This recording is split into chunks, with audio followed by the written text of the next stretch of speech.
Nathan Doohan, who was neighbors with Alex Preddy.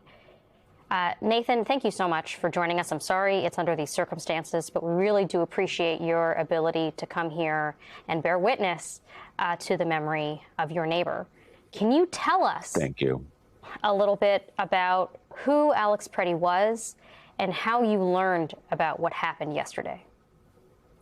Well, I'll tell you that it's difficult to listen to the things that preceded my appearance here because everybody that lives on this block knows that that's not the type of person that he was. He was a caring individual that just wanted to help people. He worked at the VA as a nurse, as I'm sure you all know. Seeing pictures from the recent National Night Out, we can remember him as just somebody that liked to have fun, that was kind of goofy. And anybody that saw those photos, anybody that knows the type of person they is, anybody that knows what type of people live on this block know that they're not going to suddenly decide to leave their home on a suicide mission one morning. So I found out the way a lot of people found out. And then press started showing up to tell us further what had happened. And he lived directly across the street from us and down a little ways. So it's been traumatic and discombobulating and rather difficult to understand.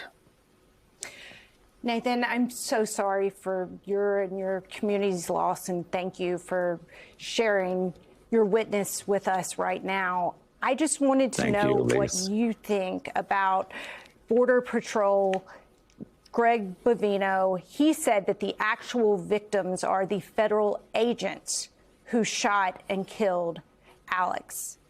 What's your response to that?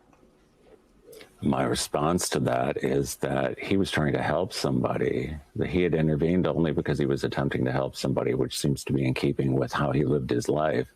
And he was legally armed. He had been disarmed, and he is a danger to no one at that point.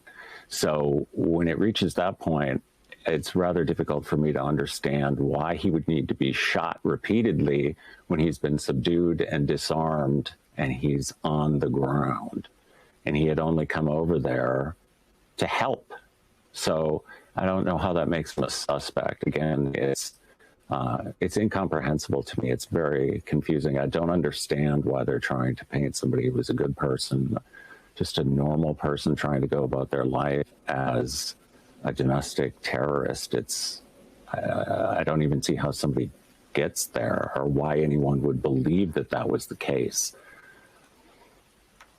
Nathan, I was wondering if you can reflect on, not just as a neighbor of somebody who knew Alex, but as somebody who also is a resident of Minneapolis, who wakes up every day with the presence of agents, federal agents, roaming your streets.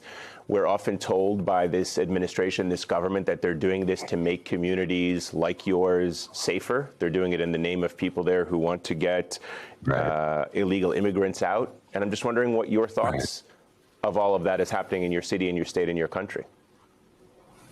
My thoughts don't coincide with that way of seeing it. I don't recall anybody asking them to come here.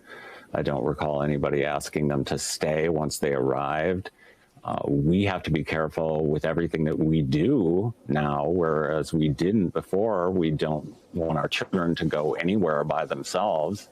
So it's beyond my comprehension how that makes us safe in any way. It doesn't. There's no empirical data to suggest that it does. Everything that's happened since they arrived has been chaos and violence and 2 deaths.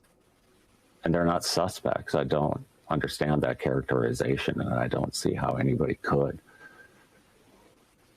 Nathan, what do you think your friend, your neighbor's legacy should be?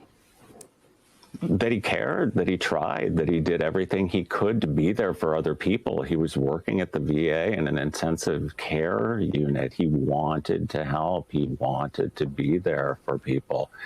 I'm not going to claim to have been friends with him, but I knew people that knew him, and I would see him at these block parties and things like that. And he did not strike anybody as somebody who is in any way violent or somehow unhinged.